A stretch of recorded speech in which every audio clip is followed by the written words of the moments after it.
Aloha and welcome to Ehana Kako, a weekly program on the ThinkTech Hawaii Broadcast Network.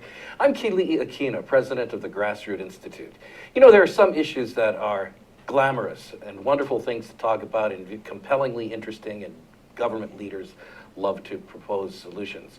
But there are some issues that somehow have been with us for a long time, and it's very difficult to find solutions. One of those issues, of course, is the problem of homelessness. Another one, traffic, and not spoken about a lot, but there and very real here in Hawaii, sex trafficking.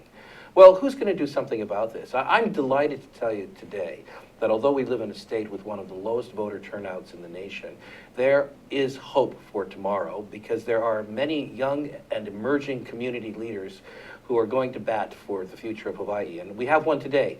Her name is Jaci Agustin, and she has been active in getting involved politically and getting involved in the community, and has some great ideas for dealing with some situations and some issues that are usually hard to solve. And we're going to dive right into getting to know Jaci today. Jaci, welcome to the program. Hi, thank you, Dr. Akina, for having me. Aloha, I'm so glad you're here. So let me you. ask you this question. Yes. You know, you could be living your private life, building your own business, your own family, and so forth, but you decided that you're going to get involved in politics. In fact, this last election season, you ran for office to be a state legislator. You didn't win, but you're back out there again. So why? Tell me, why are you interested? You mentioned the word family, and I'm a mother of a 4-year-old son. All right. And I think it's very important for me to get involved in the things that will be affecting his life as he grows older. I don't want to just sit back and say, yes, whatever happens, happens. I want to be the kind of person that makes the positive change. And the second part is that I really love my community. I'm always out there volunteering. I'm out there getting my hands dirty. And I figure, what better way to serve my community than to run for a public office? Well, that's great. In fact, you're not just taking a little stroll. You're pouring yourself into it because you've already run for office. Yes.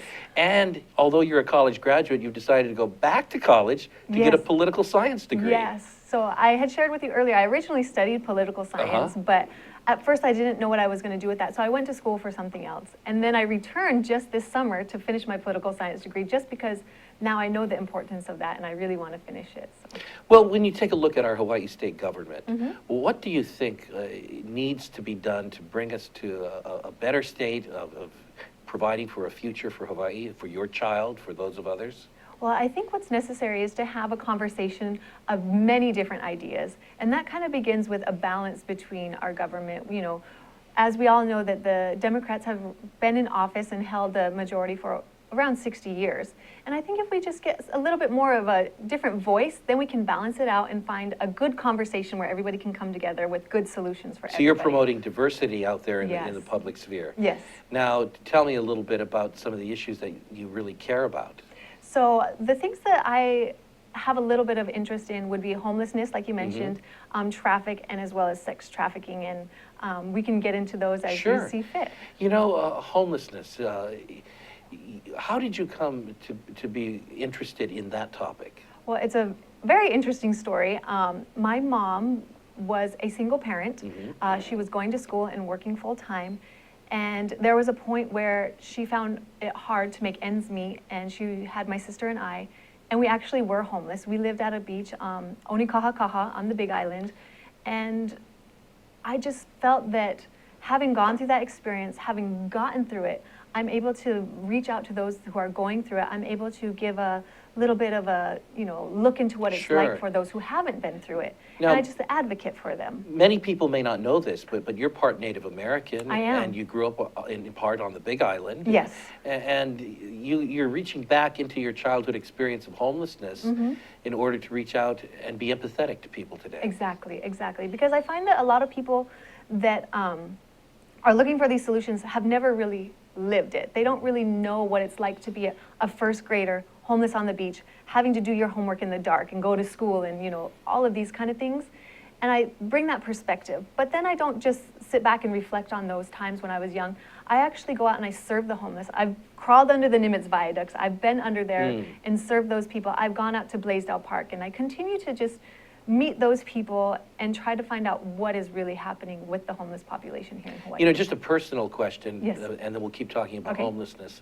Having been homeless, having been a kindergartner out there living on the beach with a single mom, do you ever look to that and say, well, that's what's held me back in life. That's why I'm not going to become everything I can be. That's why I'm not privileged. I'm kind of putting words in your mouth, but do you ever feel that way? No, I actually view it as the opposite. That is what empowers me. Because if that is just one of the small things that was a negative in my life, and that is, you know, look at all the other things I'm grateful for, that I'm thankful for, or that I can use that to inspire other people. I never look at it like that.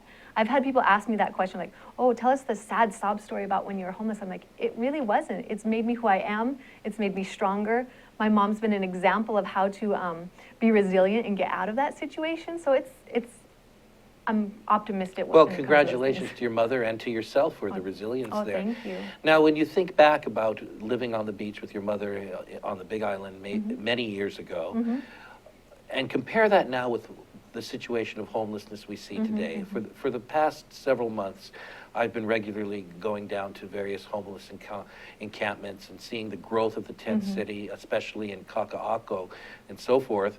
And you know, my heart breaks when I see that, because I see something I didn't see in the streets 20 years ago. Little children, kindergartners, first graders, second graders, who should be in school, who are doing homework at a desk and so forth. Right. It seems to me that the homelessness situation in many ways is a little more desperate than in the past. What are your impressions? I would agree. I would agree that there is a larger number. First of all, we can all see that that's apparent. And I believe that not in the people who have homes, but the people that are homeless, those children are seeing that as normal. And so it's kind of a normalcy about them being out on the street and doing those things. And I think that's kind of why it is getting bigger, is some people aren't, you know, seeing it as something so strange. Like when I was homeless as a child, it was very taboo. It was very, don't tell anybody you're homeless. Don't, you know, it was very like, don't really say that when you go to school. But I feel now there's so many more children that are going to school homeless, and people know about it, and it's almost like normal. I don't want to say normal because that's very, but sure, you know what I mean? I understand what you're saying. Much. It's almost becoming, as we might say, normative, that this is the way it is. It's not, we're down on our luck now, we're going to get out of it. It's rather, I've been living on the street for 2 years, 3 years, as is the case of some of the children in the Kaka'ako area. And when that happens, I think a couple of negative things develop. Sometimes we as society start to treat it as normal. Yes. And we get used to it and we don't pay attention to it. And then again, those who are going through it also may tend to just kind of accept that this is always going to be the case. Yes, yes. So I agree with that. And I think that that's why we need to start finding the solutions to these problems before these children are out there more than half of their life being homeless and not knowing what is different, and for us to have seeing it as what is acceptable here in Hawaii. You know, at the Grassroots Institute, we're very much concerned about the issue of poverty and homelessness, and we try to develop what we call free market solutions, solutions other than merely going to the government for the answer. And as you've looked at it, you've seen some of the different causes and some of the different categories that people are in when they end up in homelessness. Can you tell me a little bit about that? So generally, I say there's about 3 big categories. One would be those that choose to be homeless. Then we have our chronic homeless, and there's subcategories to that, whether it's mental illness, abuse of drugs or alcohol. And then you have those that fall under the cost of living. It has been so tough on them that, like my mother, they couldn't make ends meet, and they have found themselves to be homeless. You know, here in Hawaii, with our rising cost of living, the cost of housing, one of the most expensive cities to live in the nation, we're seeing a phenomenon that the third category represents that you're talking about, and that is middle-class people or lower middle-class people who just have enough to pay for the next mortgage payment or the next rental payment. And when something happens, they lose a job and so forth, they find themselves homeless. And these are people who have jobs, whose children are in school, have internet accounts, have bank accounts, and they continue to function, but they don't have a home to live in. Do you see a lot of this? I do. And you know, when I ran for office last 2014, I talked to so many people in my neighborhood, going door to door.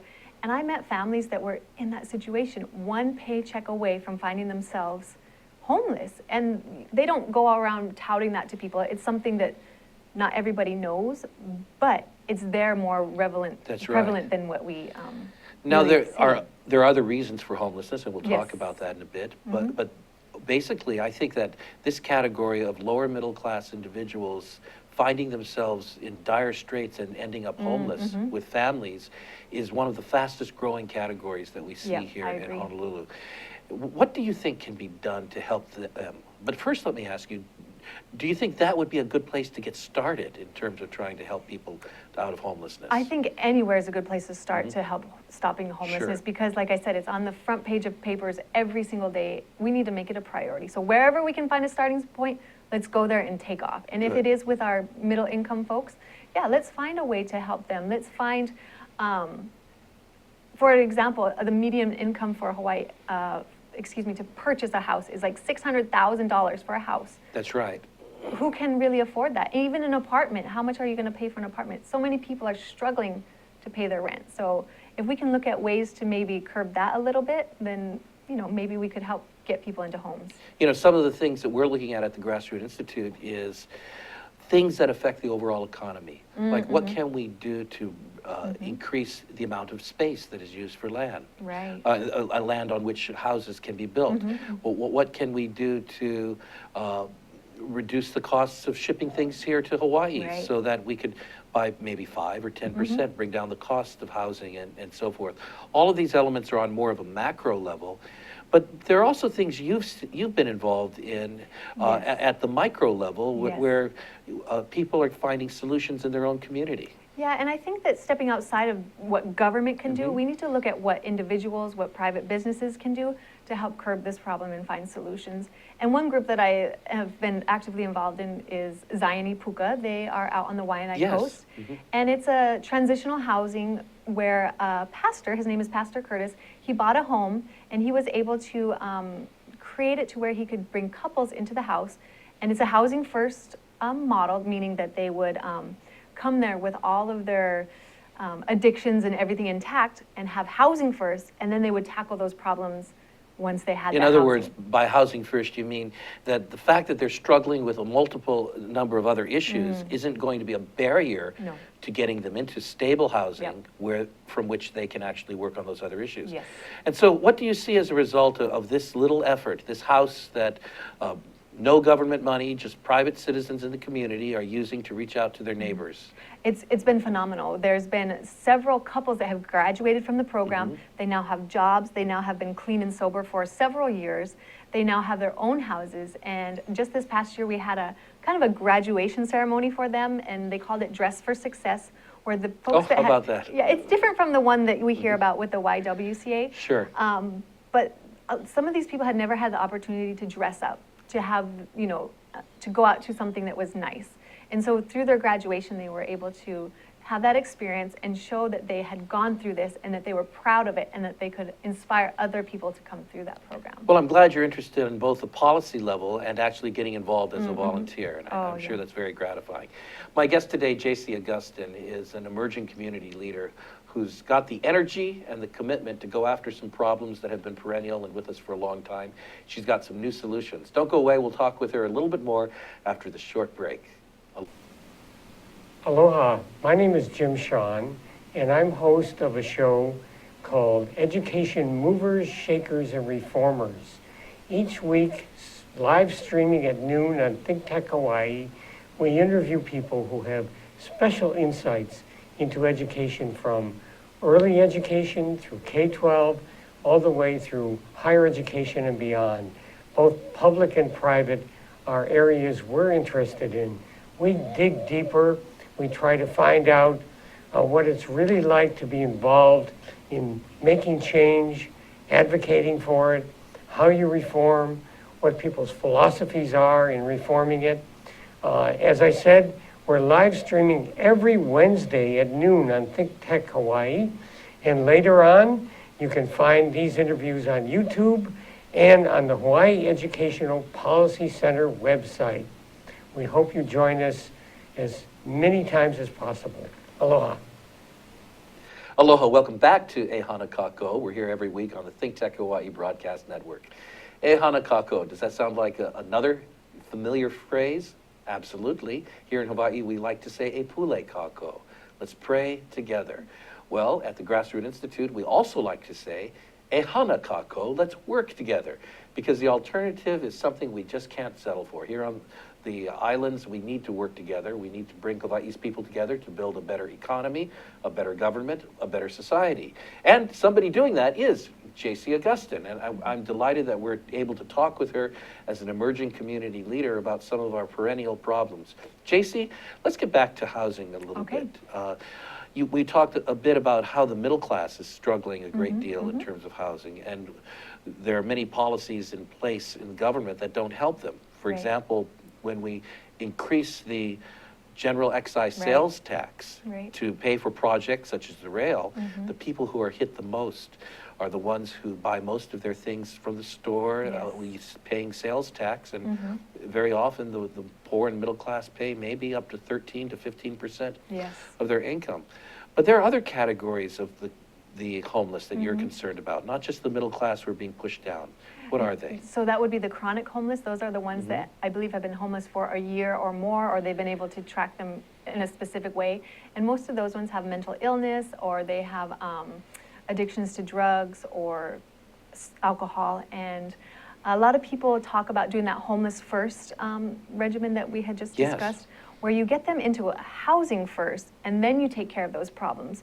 Because they find that if they're trying to take care of those problems, they don't have any initiative to stay with it. But if they are in a house and they have somewhere to go, then they're more apt to continue with the treatment. Sure, and having a residence is something that brings stability. Yes, and it helps them to get jobs. It helps them to get the correct IDs that they need, you know, because without an address, you can't apply for, you know, certain driver's license, you can't apply for a job. It's, you know, that housing first model really works. And there's been examples on the mainland where it actually has been a positive thing. Well, it makes a lot of sense, because even with Maslow's hierarchy, you have safety and security, and need to meet those needs as you meet other needs and so forth, instead of making people qualify first in order to have a place to stay.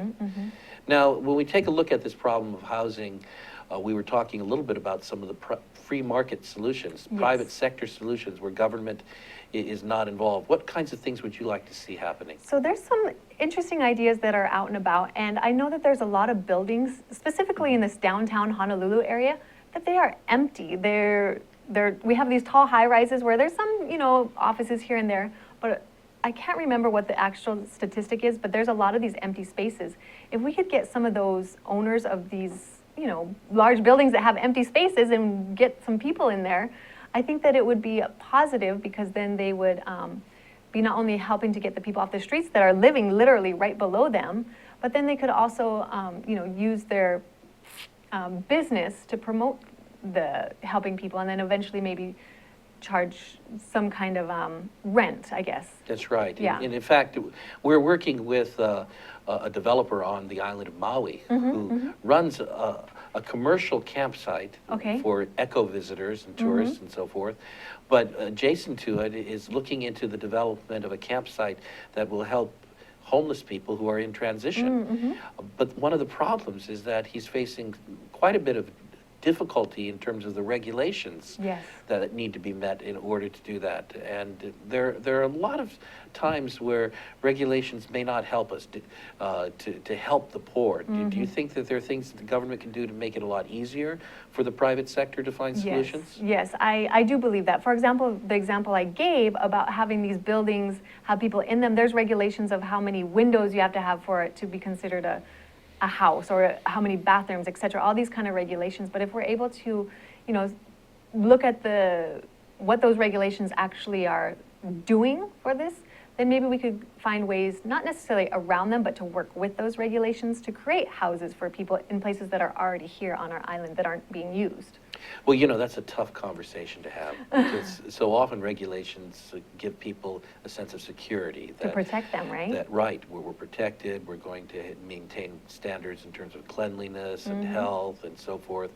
But it would take legislators the ability to sit down and kind of negotiate all of that, and regulators to talk about, well, where can we bend this a little bit? I mean, it doesn't help us to have people living out in the street when they could, with a little bit of modification, live in a building with a few exemptions. Well, you talked about protection and health and safety. Is it healthy? Is it safe to have people living on our streets? And even our legislators, they're all concerned about this problem. It is a priority in our state. It's on the top of our newspaper. It's on the top of all these agendas. But why aren't we actually solving it? And so, you know, if we can get everyone together and start talking about those solutions and maybe, you know, finding ways around those regulations, I think it's possible. Well, there's another issue, Jaci, that's on your heart and you talk a lot about and have dreams about, but it may not be the most comfortable issue because I don't think any of us like to be in it, and that's Right. traffic. Right. Traffic that has grown immensely here, at least on Oahu, over the last decade or 2 decades. And what's the problem? Why do we have such traffic congestion here on Oahu? Well, first, we live on an island and there's only so much places you can go and so many cars you can actually have. But when I was going door to door previously, I asked people what their number one concern was because I'm a problem solver. I didn't want to dictate what I was going to do if I was in office. I wanted to get feedback. And the number one thing that everybody said was their issue was traffic. That's interesting, really. Yeah, that was above the homeless issue. That was above crime, everything, traffic number one. And so, like I said, I'm a solution-oriented person. So I didn't want to just say, oh, well, the rail's coming, we got to deal with it, you know, that kind of attitude. I wanted to say, okay, let's sit down, let's figure out what we can do to find out ways to move forward with this. And I mentioned the rail. The rail is here. It's going to be here. But I don't want that to be, I want to be proactive about what it's going to be and not reactive after the fact. And specifically in the area I live is Pearl City. And that's exactly where they're starting to bring all that traffic and all that right now. So even great fans of the rail are a little annoyed at the rail construction. It causes a lot of issues, but like I said, I want to look for the solution to getting people moving. And for example, here's one that we could do now is create bus bays, which is an area for a bus to pull completely off the lane of traffic, because a bus stop maybe 2 to 5 minutes for every time a bus stops and you're backing up the traffic. If we can get those buses off the main road, keep our traffic moving, you know, think of times that by, you know, however many bus bays you create, keep that lane of traffic going on in Moanalua, on Kamehameha, and, you know, that's just a small one, but if we come up with all these small solutions, we'll find better ways to get our people moving in the right direction. Well, that takes a lot of thought and energy to come up with small solutions and then work with a network of these small solutions. But yeah, I see you advocating for that in all problems. Start with something that works and do something else along with it and so forth. So do you think that there's a problem with our overall coordination of all of our transportation options here in the state? That's a good question. I'm not too familiar of how they coordinate with one another. I'm just really, you know, I know that we can see when traffic is going to happen. I know that rail and HART, they always put out their notifications when there will be traffic. So there's a little coordination there. I'm not specifically sure what. What do you think the role of social media and digital media can play in solving this problem? Let me tell you why I ask you this. Because I noticed on my Facebook, because we're friends on Facebook, I began getting these notices from you almost on a daily and sometimes multiple times a day, and people responding to them, telling each other what the traffic conditions are, and warning people and so forth. And of course, you know that there are services out there that are starting to do that online, as well as there is the ride-sharing kind of app that is out there. Well, what are your thoughts about digital media playing a role in solving our traffic problems? I think that it will have a big role. For example, I did start a social media group on Facebook. It's the IAEA Pearl City Traffic Alert page. And I created that for 2 reasons. One, by the way, I don't live in IAEA in Pearl City, but I still get your notices. And even though I don't live there, I'm so glad because it always warns me when not to go there. When not to go there, right? So yeah, so that's one of the things that it does, is it helps people in the community to know what's happening. Yes, we get our alerts from Daniel Tucker. We can go online and see when traffic is. But who is actually sitting in their car and can have the best, you know, bird's eye view of what actually is happening, or take Kamehameha instead of Moanalua. And we always say, have your passengers do the social media and don't do it while you're driving. But it gives people a real-time, personal way to see what's happening. And then they can also put input, say, oh no, actually that accident's cleared, or that light's out. So people really get involved. And the second thing about that site is that it gives people an opportunity to know that other people are listening to their concerns. Because I feel a lot of times people are voicing their concern that traffic's an issue, but they don't feel like they're being heard, and they don't feel like anybody's doing anything about it. But that group really is interactive, and it helps people to feel those things. So it's been good for people, and I think that other people can jump on board. I know that Representative Tupola, she has a group for the West Side Traffic Alert page. So, you know, I think when you can bring things down to the lowest level and communicate with people more closely, it's better. And so, yeah, it's been very good. Well, you know, when I have been in taxi cabs and in Uber rideshare cars, I've noticed that sometimes the drivers use online apps Yes. that people volunteer to be part of in order to determine their routes. Yeah. And so we're seeing that the digital media is giving a great efficiency. Do you ever think that we'll have these self-driving autonomous cars in Hawaii that will, by computer and satellite, be able to use the roads more efficiently? Hey, anything's possible. I mean, Well, it could happen, but these are new solutions for the Yeah. future. You know, what would, if you were in public policy, if you were a legislator, what would you promote in terms of being able to handle Hawaii's traffic issues more? I think that we would need to take a look at old infrastructure, things that have been built just kind of, you know, a while ago, and there wasn't really planning around the urban areas that are developing now. For example, like I keep saying, I live in the Pearl City area. There's some places where we could create off-ramps to get some of those people off the road into their homes, and then get those West Siders completely just keep going. So I think we need to look at some of those kind of solutions as well. Well, it sounds as though there'd be a lot of fruit in being able to get ideas directly from the people who use the roads and use the Yes. freeways, Yes. and being able to listen to that. And so I like to gather people together, whether it's, you know, in a small coffee group.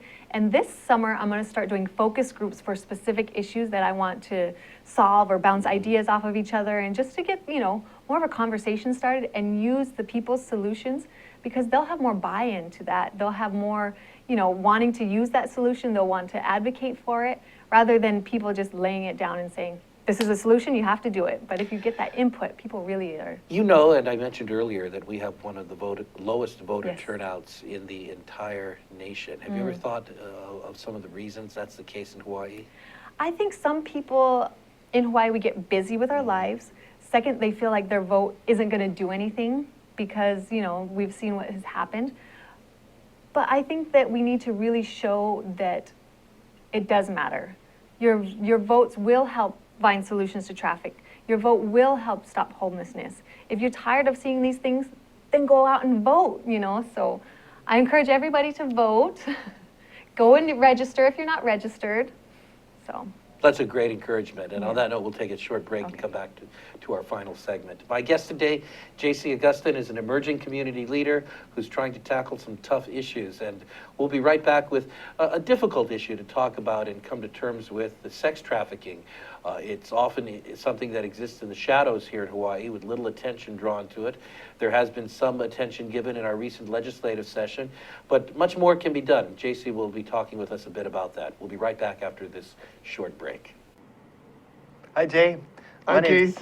My name's Keith Bettinger. I knew that. And I'm the host of ThinkTech Asia. I knew that too. Here on ThinkTech. Fabulous. You got a great show going, Keith. Thank you very much. And for our viewers out there that are interested in ThinkTech Asia, it airs every Tuesday from 4 to 4:45, and it can be accessed online at thinktech.com. Yeah, so what kind of guests you like? Well, we have a number of guests from academia, from practitioners of international affairs. Sometimes we have military officials. Sometimes we have public officials on the show.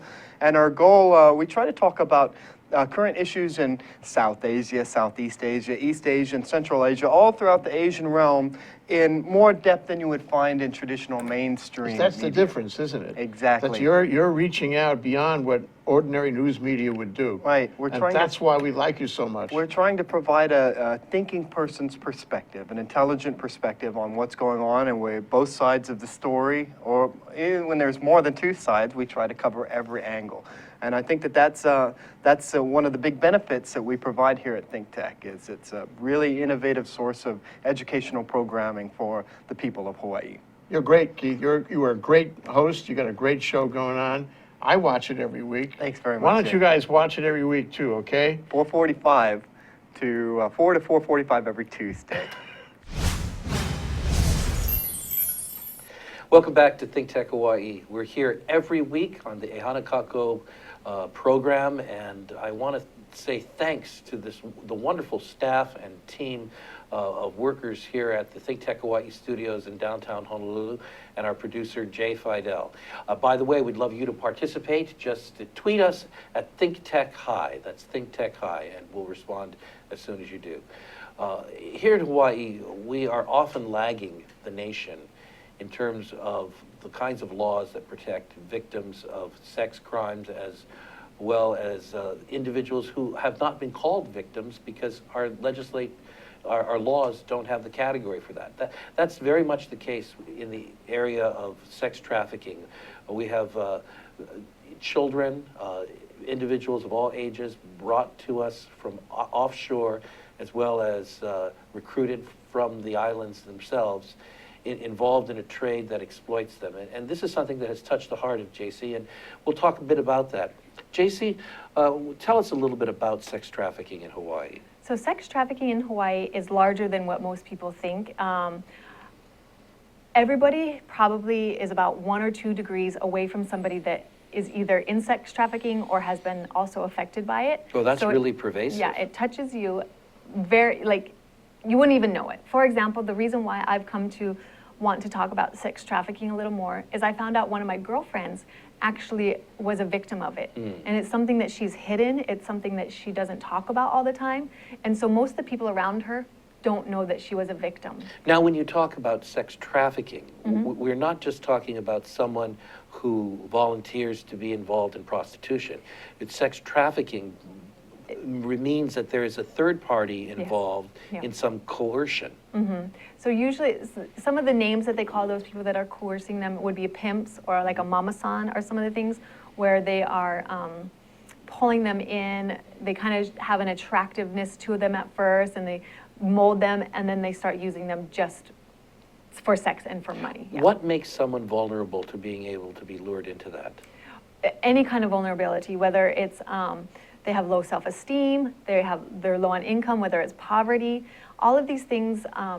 If a pimp or somebody sees this person is lacking in, anything, then they're going to go to that soft spot and try to get them because they see that there's something missing. They're vulnerable in that point. And this is not confined to vulnerable young girls. It's regardless. It could be young boys. It could be women my age. Any kind of vulnerability that people see. And one thing that's really starting to happen in this age of technology is that if your young teen doesn't have protections on their Facebook or Instagram, and they're posting a picture of themselves, oh, I feel so fat, or I got a bad grade, they see that as a vulnerability, and they'll step in and they'll make some attractive comments, and they'll try to lure them in that way. So cyber trafficking is very big, especially here in Hawaii. So just parents, please make sure your children have protection on their social media. Make sure that you're aware of who their friends are, who they're communicating with. Because if they're communicating their daily schedules, what school they go to, and then they just type something, oh, I broke up with my boyfriend. That's a vulnerability that they see. So it's very scary. And the average age for someone to be sex trafficked in the business is 13 to 14 years old. Oh, that's incredible. That's a very vulnerable age. Yes. Where they're dealing with self-esteem issues. Yes. They're going through changes in life. And they're likely to be involved in a transition in their relationship with their parents, which may not be good at the time. And so this is something I think more people need to hear about. So this is taking place at a high level in our community. Yes, yes. Why, JC, are we not talking about it more? Why are we not talking about it? Because people don't know about it. People don't realize that their friend could have been a victim of sex trafficking until that person shares that with them. But because of the stigmatism with it, because somebody might see that person have been just a prostitute, not a victim. You see, because they were selling themselves for sex, Right. but it wasn't by their own free will. Now, we were just talking about homelessness and poverty in the last segment of our show today. Is there a relationship between Yeah. poverty and vulnerability to sex Yep, trafficking? Yep, because if you have no money and you're desperate and you want to find a means to make income, hey, sell yourself is one of those it's been since the beginning of history that people have done that, so. And we're not just talking about people who are homeless. We may be talking about someone who comes here to go to college, and because of the cost of living or something happens in that semester, they're not able to pay the tuition, then they're vulnerable just as well. Yes, they are. And those people that are looking for those vulnerable women, or even boys, men, they will find them. They know where to look. They know to go look on campus. They know what to look for when they're looking for potential victims. Now, you used an interesting word in the break when we were talking about it. You talked about the demand being so high, and that's what fuels it here in Hawaii. Yep. Like everything, it's supply and demand is what fuels any kind of business, right? And so I know that on the mainland, some people have heard about during the Super Bowl, there's a large population of men and people that are very, want to go out and have a good time. So then there's a large demand to have people there that they can buy sex from. So then the supply goes up. Well, we're Hawaii. We're a vacation destination. We're a place where people want to come, have a good time, feel good.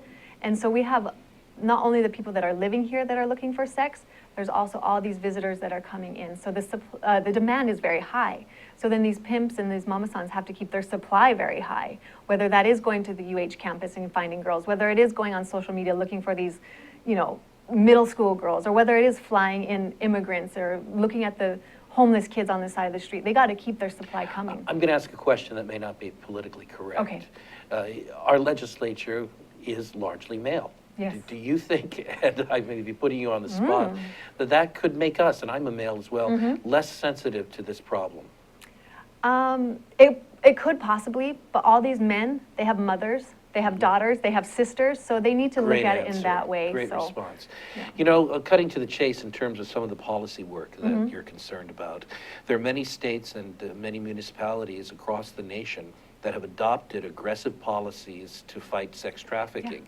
And legislation is out there. But in Hawaii, we are lagging in this, even with regard to helping someone be identified as a victim. Yes. So we are actually the only state that does not have a sex trafficking law or anything in legislation. We did have SB 265 come through. It went and was passed by the legislature, but then in the end, the governor didn't sign off on it.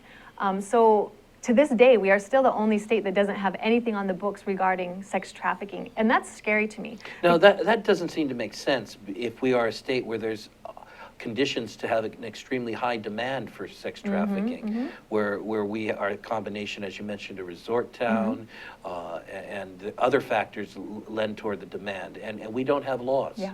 Well, the argument of not having this bill go completely through was that we already have laws in place that take care of prostitution, that take care of pimps. However, this new bill that was going through was specifically to change the kind of the mindset that the prostitute isn't necessarily a prostitute is a prostitute, but they actually are victims, and we need to take care of them and make sure that that's one of our priorities. And the argument was that it would be harder to prosecute pimps because of this bill and whatnot, and some of the prosecutors were against it. But and that people were saying the wording in the bill wasn't quite what they wanted it to be. However, if it had been vetted through, all of these different lawyers probably looked at it before it was even introduced, then it had gone through all these committees, then it had gone through both the House and the Senate, but yet it still wasn't good enough. And this isn't the first time they tried to introduce these bills. Yeah, so. Absolutely. And JC, there's a very high level theory about that. It's called where there's a will, there's a way. Mm-hmm. And apparently we don't have the will here in our state to get out there, define the language that is needed. And that's something you're trying to change. Yes, yes. And there's several groups here in Hawaii that are trying to establish that voice, to get people like, they're going out and talking to the legislatures, making sure that they know the correct verbiage, the correct way to address it, and those actual statistic numbers. And we can invite them to come talk to anybody. And why aren't we doing that? Why aren't we highlighting sex trafficking here in Hawaii as an issue, as a priority? What do you say when you hear this? And I know it's out there, I've read this, and that is the argument that prostitutes are not victims, that they're actually business persons, and that if there were any victims, it would be the men who are their victims, and the customers who are their victims, who need to watch out. When you hear that kind of thing, how do you respond? Well, I would say if you are a prostitute, if you are having to have sex for money and it's against your will, you're a victim. If you're not doing it for pleasure, I guess, and you're reaping all those benefits and you're just doing it purely on your own, that's prostitution. But if there's somebody ahead of you that's making you do this, making you have sex for money, and there's other terrible, ugly consequences of doing that, you're a victim. So there is a need for us to see this as a difference between just prostitute as a prostitute versus a victim. If you were a policymaker, what are some of the steps you would take to bring us to the place where our state has the right kind of legislation and the right kind of community education? Well, first I would want to invite, I know a gal that does a lot of speaking on this. I would invite her to come and talk to every single one of the legislatures to make sure that they know exactly what we were talking about, the right words to use, the right statistics that are happening here in Hawaii, so they are aware of it, rather than going into one of the committees blindly, just thinking, well, let me pass this bill or not pass it. We need to show that it is important. Well, by the way, you know, and this is one of the things that we do at the Grassroots Institute. We survey the other 49 states for best practices. And I can tell you that the wheel doesn't have to be reinvented. Right. So your idea of bringing someone in who could be a spokesperson with knowledge is a very good idea. What else would you see happen? I think that we would need to look into the businesses, for example, in Waikiki. I know that the tourism industry has also tried to curb this as well, because when they see sex trafficking, it's not good in the light of their business. So we would need to bring in the people that are not just involved as a victim, but the people that are affected by it because of their place of business. And so have them come and say, you know, this is what's happening on my grounds of business, and, you know, just highlight what kind of negative it has for them as well. So bring in the private sector as well to show how these victims are on their establishments. You know, just listening to you and the solutions and the energy with which you want to tackle these problems, I think you can be very inspirational to many people. So maybe in the last minute, what would you share with others who are watching today, who are thinking, I don't want to get involved in politics. I don't want to get involved in solving these problems. I just am putting food on the table and making my way through life or enjoying myself. Well, what would you say? Well, you don't have to get involved to the depth that I am involved. Being involved would include registering to vote and actually going out and voting. Because, you know, that vote is what propels all of these issues and the solutions and the people that are really passionate about them. So if you're not really wanting to be that person like I am, raise your hand and say, yes, I'm going to get out there and do it. Just go and register to vote and vote, because that is involved enough. That is what we need, is people to be wanting their voices to be heard through a vote. So, wonderful. Yeah. Jaci, thank you very much for being on the Dr. program Akina. today. My guest today, Jaci Agustin, who is an emerging community leader, is changing the face of Hawaii. And I hope you were inspired by hearing her and watching her, and that maybe you will get involved in some of these issues as well. I'm Keli'i Akina, president of the Grassroots Institute. We're here every week on Ehana Kako on the ThinkTech Hawaii Broadcast Network. Until next week, aloha.